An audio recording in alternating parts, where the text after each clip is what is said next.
घटनाबाह्य मुख्यमंत्री आणि 40 चोरांना मी सत्तेतून बाहेर पळवल्याशिवाय अजिबात शांत बसणार नाही, असा इशारा युवा सेना प्रमुख आमदार आदित्यजी ठाकरे यांनी घटनाबाह्य मुख्यमंत्री आणि त्यांच्या 40 चोरांना पळवल्याशिवाय राहणार नाही, असा थेट इशारा शिवसेना नेते युवा सेना प्रमुख आमदार आदित्य ठाकरे यांनी दिलाय।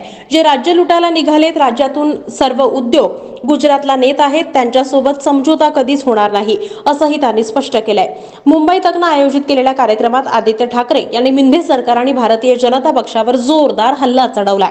2019च्या तुलनेत 2024च्या लोकसभा निवडणुकीत शिवसेनेला 9 जागा मिळाल्या, तर दुसरीकडे भाजपच्याही जागा घटून 9 झाल्या।